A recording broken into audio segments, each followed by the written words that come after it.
La destination existe encore, quelque part au bout du continent, là où les cartes elles-mêmes semblent hésiter entre plusieurs mondes à la fois. Il existe un pays où des centaines de chutes d'eau se déversent dans un gouffre immense, où des montagnes se parent de plus d'une dizaine de couleurs différentes, et où des murailles de glace, hautes comme des immeubles, se fracturent régulièrement avant de s'effondrer dans les eaux d'un lac. Sur de longues routes qui semblent ne jamais finir, des voyageurs s'arrêtent devant de petits sanctuaires ornés de rubans rouges pour prier à un gaucho que l'Église n'a jamais canonisé.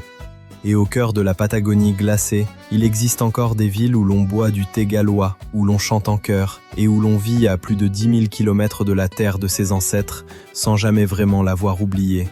C'est l'Argentine, la patrie du tango, du maté, de Messi, et de ces immenses pâturages qui, jadis, ont porté ce pays parmi les plus riches du monde.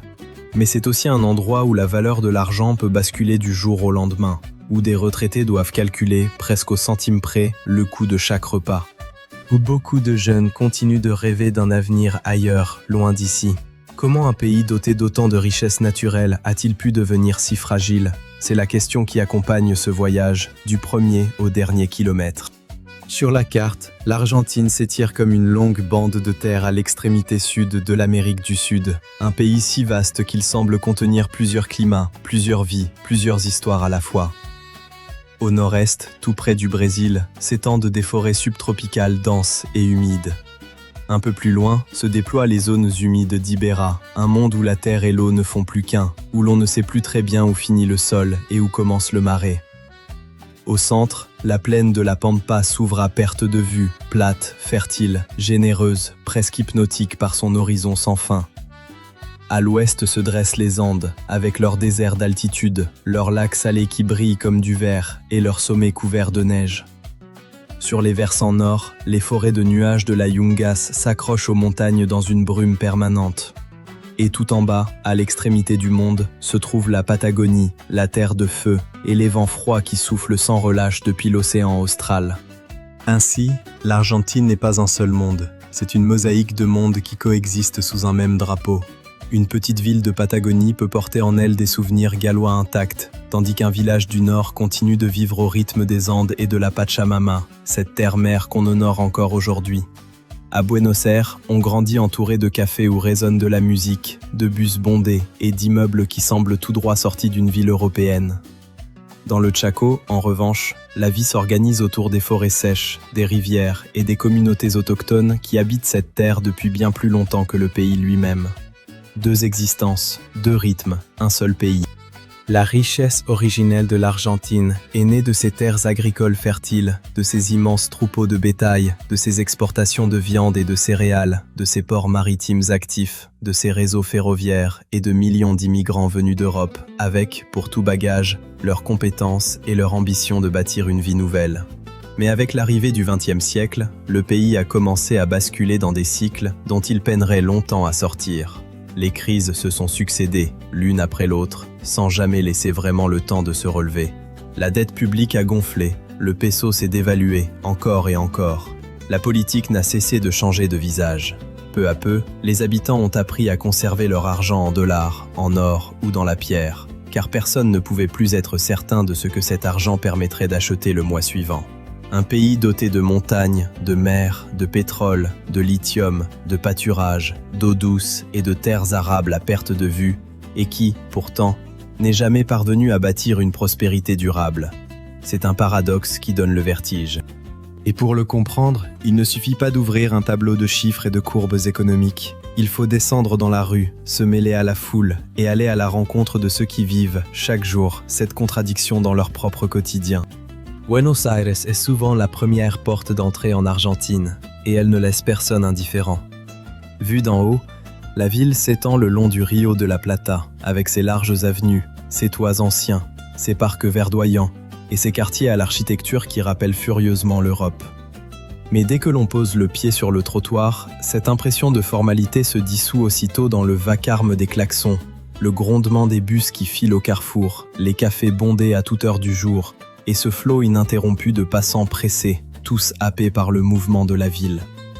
À Palermo, le rythme se fait plus doux. Les rues bordées d'arbres, les cafés discrets et les maisons basses créent une atmosphère décontractée, presque nonchalante, où l'on prend le temps de s'attarder. San Telmo, lui, garde intacte la couleur du passé, avec ses marchés anciens, ses antiquaires, ses ruelles pavées, ses musiciens de rue et cette mémoire persistante des ouvriers du port qui ont façonné le quartier. La Boca s'anime grâce à ses maisons colorées, ses fresques murales, son ballon de football omniprésent et les images de Maradona qui veillent sur chaque coin de rue. Mais c'est aussi un lieu où l'histoire du mouvement ouvrier s'est peu à peu transformée en décor pour touristes. Une mémoire qui se dilue doucement dans les selfies. Sur la Plaza de Mayo, au cœur de la ville, se sont joués des événements liés au pouvoir, aux manifestations, à l'espoir et aux pertes. Une place qui a vu défiler l'histoire du pays dans ce qu'elle a de plus intense. Buenos Aires est donc à la fois séduisante et pas tout à fait rassurante. Certains y arrivent en cachant leur téléphone sous leur chemise, craignant les vols à la tire dans la foule. Puis, quelques jours plus tard, on trouve un appartement où l'on revient chaque soir et où l'on finit par vivre des mois entiers. La ville impose ainsi une double présence, la vigilance et l'attachement, l'une ne pouvant jamais vraiment exister sans l'autre. Pour comprendre Buenos Aires plus en profondeur, il faut regarder au-delà des façades ornées des maisons étroites qui bordent les rues. Les maisons dites Casa Chorizo sont souvent bâties sur des parcelles étroites qui s'étendent loin vers l'intérieur du terrain. Les pièces s'alignent le long d'un patio central et les habitants doivent traverser un porche ou une cour pour passer d'une pièce à l'autre. La façade peut afficher des allures européennes, mais derrière elle se cache un espace commun où plusieurs générations mangent, dorment, discutent et prennent soin les unes des autres, dans une intimité que la rue ne laisse jamais deviner. Lorsque ces grandes maisons ont été divisées en une multitude de chambres à louer, elles sont devenues des conventillos, ces immeubles collectifs qui ont marqué l'histoire populaire de la ville. Dans la cour commune, les Italiens parlaient leur dialecte natal, tandis qu'Espagnols, créoles et Afro-Argentins partageaient les cuisines, les robinets et les toilettes. Ce sont précisément ces lieux surpeuplés, bruyants, chaleureux et parfois tendus qui ont façonné la manière de parler des habitants de Buenos Aires, la culture du tango et cette identité si particulière du Rio de la Plata. Le rythme du quotidien change lui aussi selon les lieux et les heures. Le matin commence généralement avec un café accompagné d'une media luna. Le déjeuner arrive souvent en retard, presque comme si le temps s'étirait volontairement. En fin d'après-midi, on grignote du maté, un café, un alfajor, des toasts ou du dulce de leche. Le dîner, lui, peut commencer à l'heure où, dans bien d'autres pays, on s'apprête déjà à dormir. Ce moment de merienda ne sert pas uniquement à calmer la faim. Il relie le jour à la nuit et offre à la famille ou aux amis une occasion supplémentaire de se retrouver, sans autre raison que le plaisir d'être ensemble. Le maté, lui, est partout. Une personne prépare les feuilles, verse l'eau chaude, puis fait circuler la calebasse vers son voisin. Chacun boit tout le contenu, la rend, puis attend patiemment son tour suivant. Ce partage de la bombilla, cette paille métallique que tous portent à la bouche à tour de rôle, est un signe de proximité et de confiance, un geste qui en dit long sur les liens qui unissent les gens. On croise le maté dans les parcs, dans les voitures, à l'école, pendant les pauses au travail, sur la plage et même sur les routes de montagne. La langue principale reste l'espagnol, mais l'accent argentin possède une musicalité qui lui est propre, particulièrement à Buenos Aires et dans la région du Rio de la Plata. Les générations d'immigrants italiens ont laissé une empreinte profonde dans cette manière de parler, tandis que le guarani, le quechua, le wichi, le kwam, le mapuche et d'autres langues autochtones continuent d'être parlées dans certaines communautés. Cette diversité rappelle que ce pays n'a jamais eu une seule et unique origine, mais bien plusieurs, entremêlées au fil du temps. Les Argentins entament facilement la conversation, se saluent d'une accolade ou d'un baiser sur la joue, et peuvent rester assis des heures durant dans un café à refaire le monde. Pourtant, dans les lieux très fréquentés, les téléphones, les sacs et les bijoux exigent encore une attention constante. Buenos Aires n'est donc ni simplement magnifique, ni simplement dangereuse. C'est un lieu où la chaleur humaine, le chaos et la prudence coexistent côte à côte, sans jamais vraiment se contredire. Mais la vie argentine ne se limite pas aux maisons ni aux cafés. Elle se perpétue aussi grâce à quelque chose de bien plus ancien, le feu.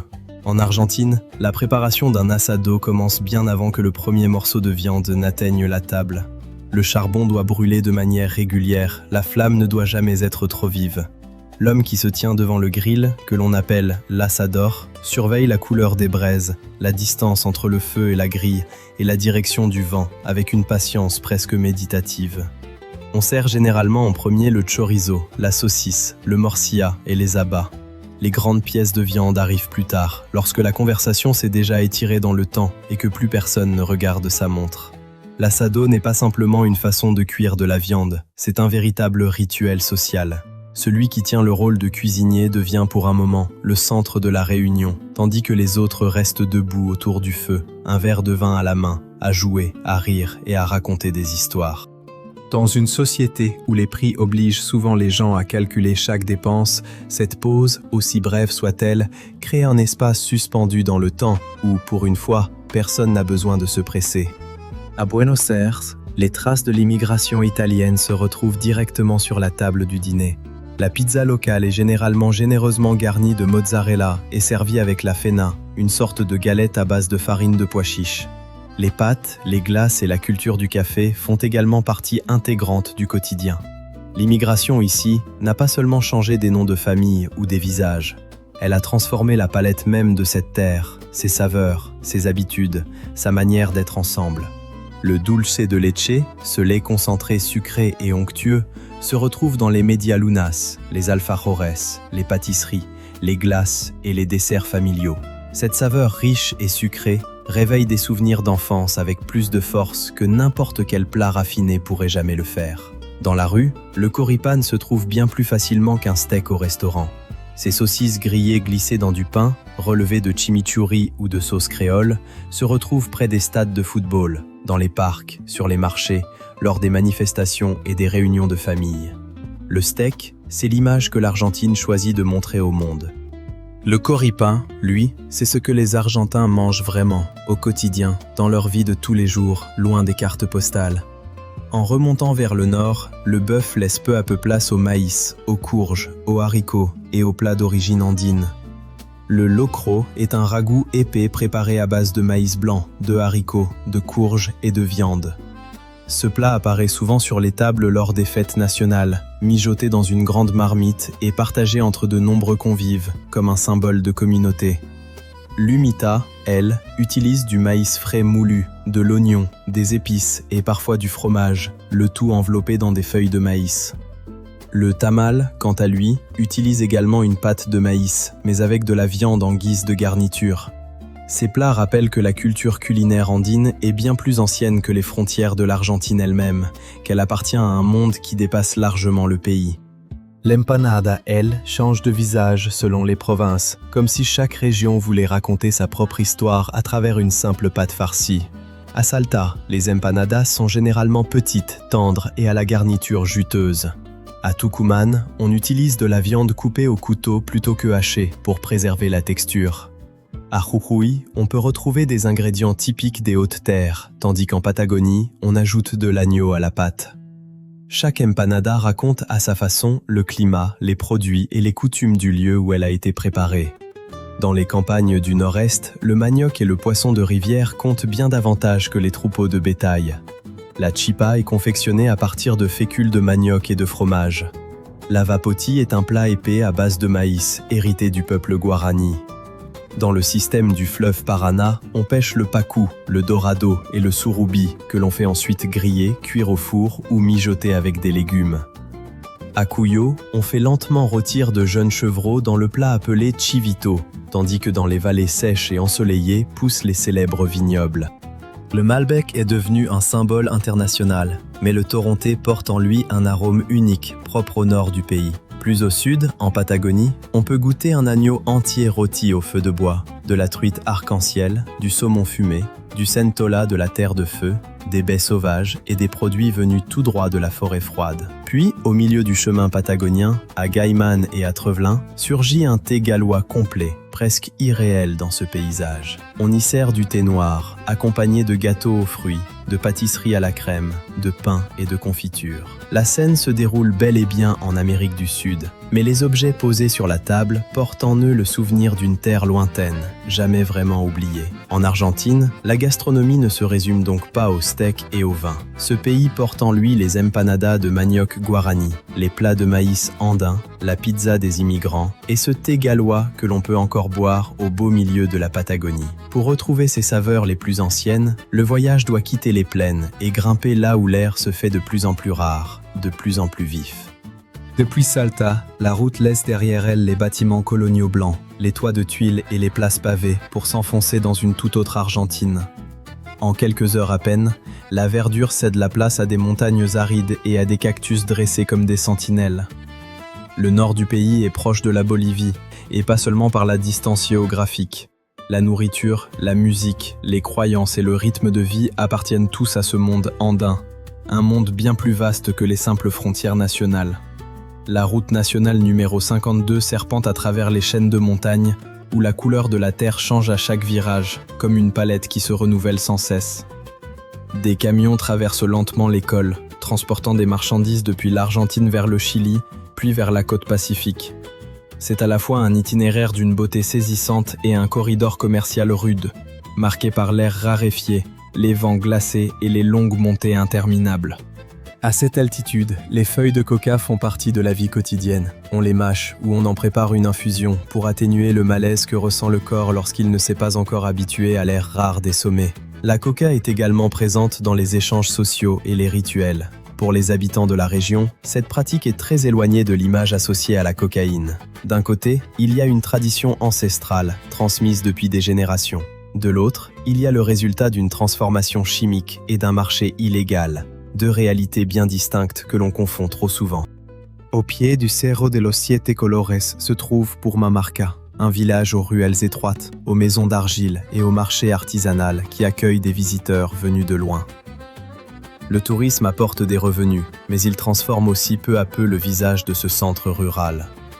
C'est ici que commence la Quebrada de Humahuaca, un corridor naturel qui s'étire à travers toute la région montagneuse.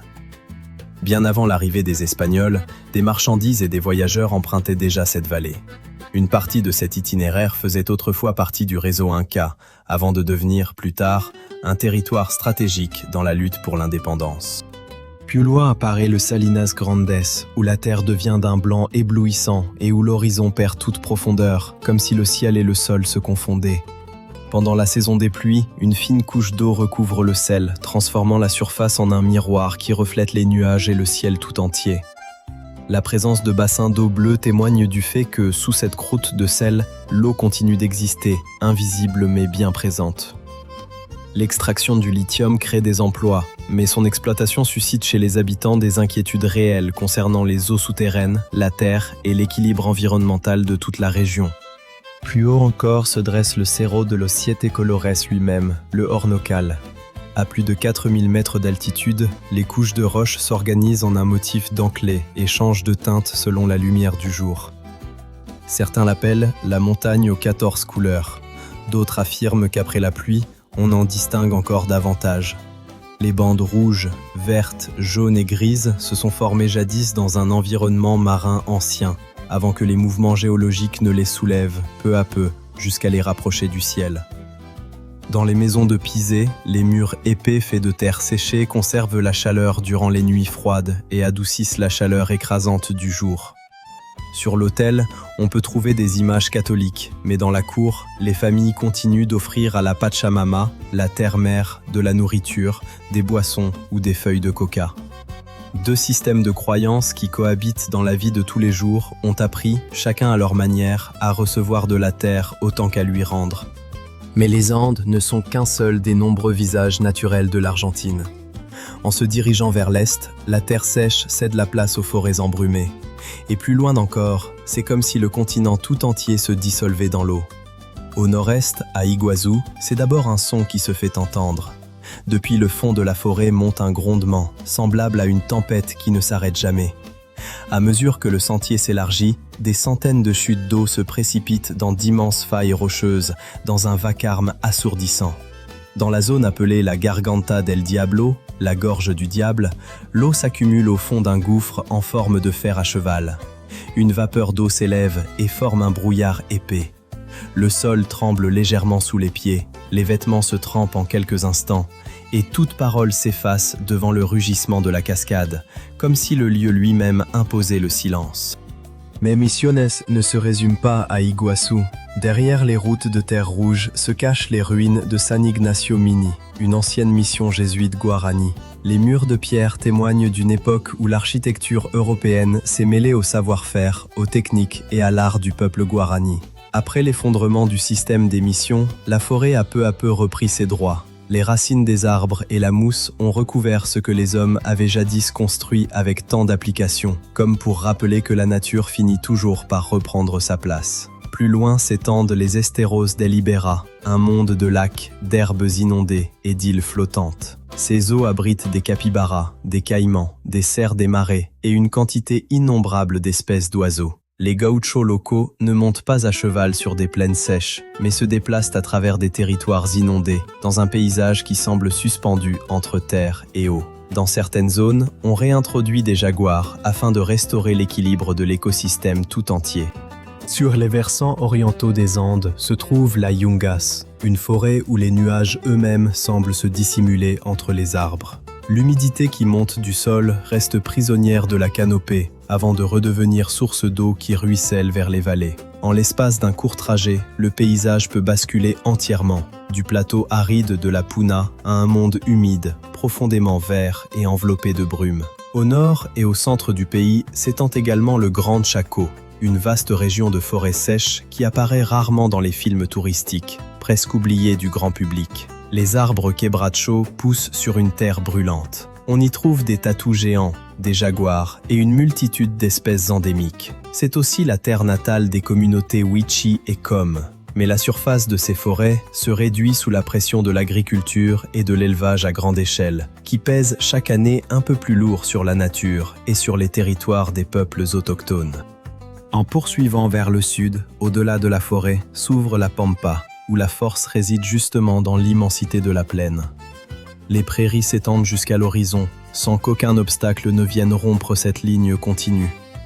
Les exploitations d'élevage, les machines agricoles et les fermes se dressent à de très grandes distances les unes des autres, séparées par des kilomètres de silence. C'est précisément cette terre fertile qui a bâti une économie fondée sur la production de viande et de céréales, qui a forgé l'image du gaucho et qui a permis à l'Argentine de connaître, un temps, une immense prospérité. Une part importante de l'histoire économique moderne du pays prend racine dans ce vide apparent, dans cette plaine qui semble ne rien contenir et qui, pourtant, contient tout. À l'ouest se dresse l'Aconcagua, le plus haut sommet des Amériques.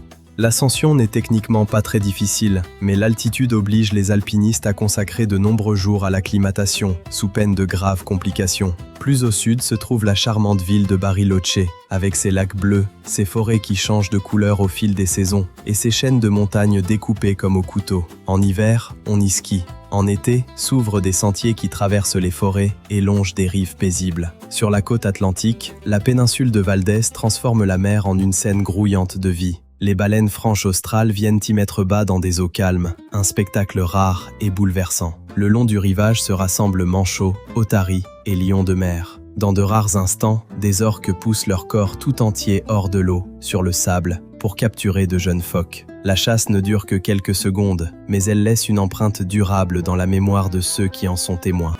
À El Chalten, le chemin vers le Fitzroy dépend entièrement de la pluie, du vent et de la tente. Les nuages peuvent dissimuler le sommet de la montagne durant des heures entières. La dernière portion du sentier est raide. Chaque pas y coûte un effort supplémentaire. Mais si le temps s'éclaircit au bon moment, une surface bleue de lac apparaît soudain sous des parois rocheuses recouvertes de glace, dans une révélation presque irréelle. 8 heures de marche peuvent ainsi se résumer à quelques minutes seulement de contemplation véritable du Fitzroy, ce qui rend cet instant d'autant plus inoubliable. Presque sacré. Non loin d'El Calafate, le glacier Perito Moreno ne reste jamais immobile comme une simple muraille. La glace craque et produit des sons semblables à des coups de tonnerre. Parfois, une détonation retentit d'abord, puis un immense bloc se détache du front du glacier et s'effondre dans le lac dans un fracas assourdissant. Plus loin, à Spegazzini, on ne peut accéder qu'en bateau, après avoir longé des murailles de glace qui, à certains endroits, dépassent encore en hauteur celles de Perito Moreno. Un spectacle moins connu, mais tout aussi impressionnant, presque plus intime dans son isolement. La route menant à la Terre de Feu traverse le détroit de Magellan, des forêts basses et des terres constamment balayées par le vent. Le canal de Beagle s'ouvre devant Ushuaia, d'où de nombreux navires prennent le départ pour l'Antarctique. Sur l'île Martillo, des colonies entières de manchots vivent en paix. À Puerto Almanza, des pêcheurs posent leurs pièges dans une eau glaciale. Certains passent des mois loin de leur famille, car ce travail est dangereux, mais il suffit à nourrir leurs enfants, et cela leur suffit. Mais bien avant l'apparition des villes, des routes et des frontières, des hommes étaient déjà présents en Patagonie. Dans la cueva de Las Manos, des centaines d'empreintes de mains en négatif ornent les parois rocheuses, aux côtés d'images de guanacos et de scènes de chasse. Pendant des générations, des traces sont restées gravées en ce lieu, bien avant que l'Argentine n'ait de nom, de capitale ou de frontière. Des hommes et des femmes ont posé leurs mains contre la pierre, laissant ainsi la preuve silencieuse qu'ils avaient, eux aussi, appartenu à cette terre. Les paysages, à eux seuls, ne suffisent jamais à créer une identité. On reconnaît l'Argentine non seulement à ce que l'on voit, mais aussi à ce qui résonne dans le silence de la nuit. Lorsque la nuit tombe sur Buenos Aires, le son du bandoneon ouvre un monde à part entière. Le tango est né dans les quartiers ouvriers, dans les ports et dans les cours des immeubles collectifs, là où se croisaient les frontières de nombreuses communautés venues d'ailleurs. Longtemps méprisé par les élites, le tango est passé des bars aux scènes des théâtres, jusqu'à devenir un symbole national à part entière. La séduction du tango ne réside pas uniquement dans les pas de danse, c'est cette pose suspendue entre deux corps, cette tension dans le regard et ce son du bandoneon qui porte en lui toute la tristesse de l'exil. Beaucoup de chansons racontent des amours perdus, des quartiers transformés par le temps, une patrie lointaine que l'on ne reverra peut-être jamais. Le tango semble sans cesse se retourner vers le passé, comme s'il tentait, à chaque figure, de retenir ce qui, inévitablement, s'échappe. Dans la région de Corrientes, le chamamé baigne dans une atmosphère bien différente. L'accordéon et la guitare créent une ambiance chaleureuse et dansante, rassemblant les gens en cercles étroits et complices. Les paroles peuvent être chantées en guarani ou dans un mélange de guarani et d'espagnol. Au milieu du morceau retentit souvent un cri, le sapucaï. Ce cri peut exprimer la joie, la douleur ou tout simplement l'affirmation d'être encore en vie, bien vivant. À Cordoba, le rythme musical se fait plus rapide, né des danses populaires de la région. Autrefois considérés avec un certain mépris, le piano, l'accordéon et la basse sont progressivement devenus l'emblème sonore de toute la ville. Si le tango invite souvent à regarder en arrière, la chacarera, elle, entraîne le corps résolument vers l'avant. Dans les campagnes, la zamba raconte les jeux de la séduction à l'aide de mouchoirs. L'homme et la femme se rapprochent, puis se séparent, unis par le regard mais éloignés par la distance, dans une chorégraphie presque hésitante. La chacarera, elle, utilise la guitare, le violon et le tambour appelés bombo leguero pour transmettre le rythme de la vie rurale. Sur la plaine pampéenne, la peyada improvise des vers au son de la guitare. Lorsque deux hommes se font face, l'un pose une question en rime et l'autre doit y répondre aussitôt, exactement en rythme, sans jamais hésiter. Ce duel peut durer plusieurs heures. C'est une joute verbale de gaucho qui existait bien avant les batailles musicales modernes que l'on connaît aujourd'hui. Les gauchos ne sont pas de simples cow-boys sud-américains. Autrefois, ils faisaient paître le bétail, montaient à cheval, effectuaient des travaux saisonniers, partaient parfois à la guerre et vivaient hors du contrôle des villes, libres comme le vent de la plaine. Lorsque les pâturages ont été morcelés par des clôtures et des grands domaines, ce mode de vie libre a peu à peu disparu, avalé par la modernité. Mais les gauchos sont entrés dans la littérature, dans la musique et dans la conscience nationale comme un symbole de fierté et de liberté. Cet esprit populaire se retrouve aussi dans le fileteado porteño. Des fleurs, des feuilles, des oiseaux, des dragons, des rubans et des maximes pleines d'esprit sont peints sur les charrettes tirées par des chevaux, sur les camions et sur les enseignes. Ainsi, des objets tout à fait ordinaires se transforment en véritables œuvres d'art. Sur les longues routes, la couleur rouge porte en elle une autre forme de croyance. De petits sanctuaires ornés de rubans rouges sont dédiés à Gauchito Gil, ce gaucho légendaire, hors la loi, que l'on croit avoir aidé les pauvres et accompli des miracles après sa mort. Les automobilistes y déposent des offrandes et prient pour être protégés sur la route. Dans les terres arides, Le sanctuaire de la Difunta Correa croule sous les bouteilles d'eau. La légende raconte qu'une mère serait morte de soif en cherchant son mari, mais que son enfant, grâce à son lait maternel, aurait survécu tout contre son corps sans vie. Les pèlerins y déposent de l'eau, transformant cette histoire tragique en un véritable refuge spirituel. Le football, lui aussi, fonctionne comme une religion profane, presque sacrée. Maradona incarne le génie, la résistance et le chaos. Messi, lui, incarne la discipline, la famille et l'image à laquelle l'Argentine aspire aujourd'hui. On compare souvent ces deux figures bien au-delà des buts qu'ils ont marqués. Et c'est peut-être là que le pays commence à se percevoir lui-même de deux manières différentes, presque contradictoires. Ces mythes aident l'Argentine à raconter sa propre histoire, à se définir. Mais derrière cette histoire publique se cache une histoire plus ancienne et bien plus douloureuse, une histoire que l'on a longtemps préféré taire. L'histoire de l'Argentine n'a pas commencé le jour où les Espagnols ont donné son nom à la ville de Buenos Aires. Bien avant cela, les Guaranis vivaient déjà au nord-est. Les peuples Com, Huichi et Moquat étaient liés au Chaco, tandis que les Diaguitas et les Colas peuplaient le nord-ouest. Les peuples Mapuche et Tehuelche étaient présents au sud. Les communautés de chasseurs de Patagonie ont laissé leurs empreintes de main dans la cueva de Las Manos. Une partie du nord se trouvait autrefois sous l'influence de l'Empire Inca. Buenos Aires n'était, à ses débuts, qu'un modeste avant-poste à l'embouchure du fleuve. À travers les missions religieuses, se sont développées les missions jésuites Guarani. Cordoba est devenu un centre religieux et éducatif majeur. Le commerce, l'élevage, le travail des populations autochtones et le travail forcé ont posé les fondations de la société coloniale, une société bâtie sur de profondes inégalités. Après la Révolution de mai et la proclamation de l'indépendance, l'Argentine a dû unifier un territoire composé de provinces éparses, aux intérêts souvent divergents. Les conflits entre le pouvoir central et les provinces se sont prolongés pendant des décennies. Les Gauchos ont combattu et défendu les frontières, avant d'être peu à peu perçus comme une force difficile à contrôler, presque menaçante pour l'ordre naissant.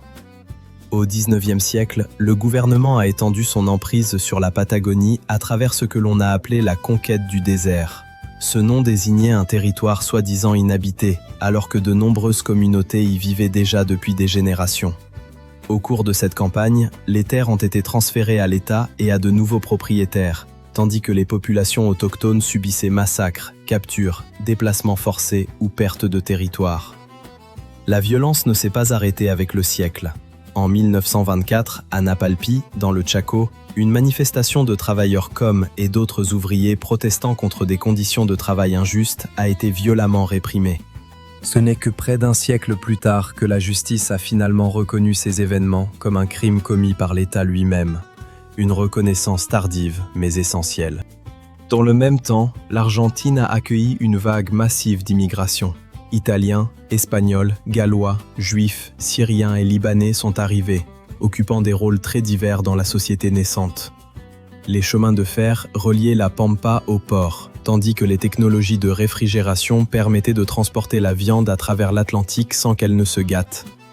Les céréales, l'élevage et la demande européenne ont créé un âge d'or de prospérité, une période où tout semblait possible. Pourtant, cette richesse dépendait presque entièrement de la terre et de l'exportation de matières premières. L'industrie et la technologie ne se sont pas développées assez rapidement pour équilibrer cette dépendance.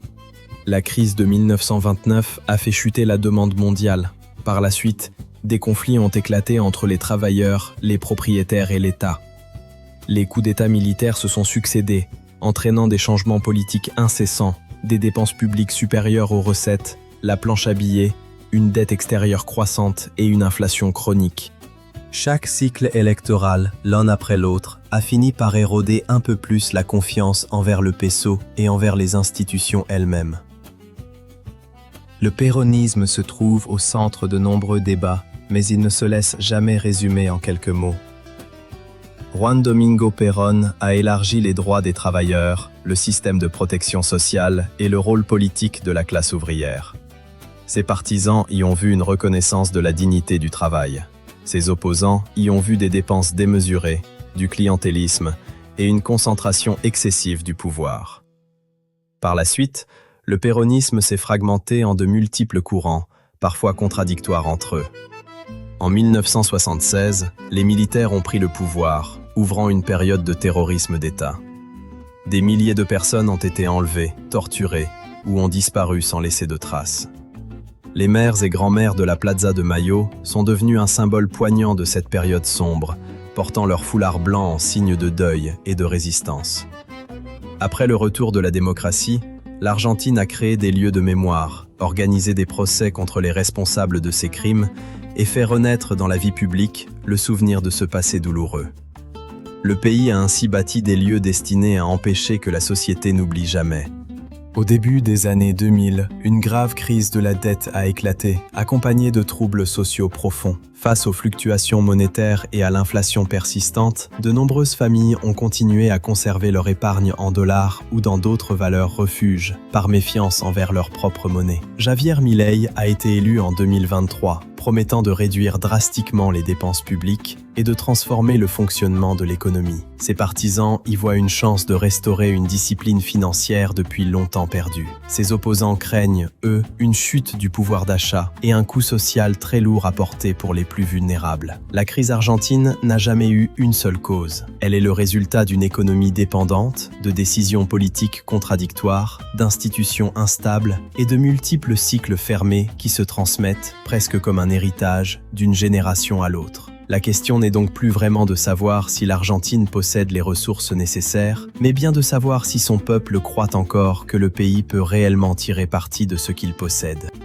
Certains jeunes souhaitent quitter l'Argentine, lassés par l'instabilité chronique et l'incertitude du lendemain. D'autres restent, retenus par la famille, la terre et ce sentiment profond d'appartenance qui ne s'explique pas toujours par des mots. L'avenir dépendra de la capacité des réformes économiques à bâtir une vie stable et durable, ou, au contraire, à ouvrir un nouveau cycle tout aussi compliqué que les précédents. Le lithium pourrait générer des revenus considérables, mais son exploitation aggrave également les tensions autour de l'eau et des territoires. Le tourisme, lui, pourrait aider les communautés les plus isolées à se développer, ou au contraire, les réduire à de simples décors pittoresques, vidés de leur substance. La forêt du Chaco, les marais d'Ibera, les langues et les communautés autochtones ont encore besoin de trouver leur juste place dans ce processus de développement, une place qui ne les efface pas.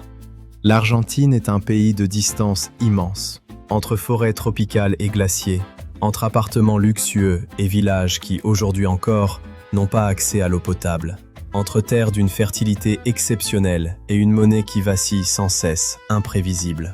Et pourtant, les Argentins continuent de préparer leur asado, de faire circuler la calebasse de maté, de danser jusque tard dans la nuit et de croire que les changements à venir pourront peut-être ramener le pays sur la bonne voie.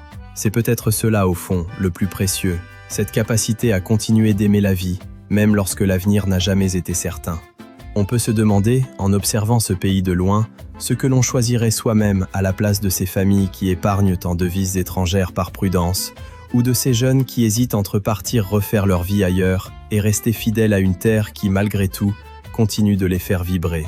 Rester par fidélité à ce que l'on connaît, ou partir pour se donner une nouvelle chance ailleurs. Il n'existe sans doute pas de bonne réponse à cette question, seulement des choix différents, façonnés par ce que chacun porte en lui.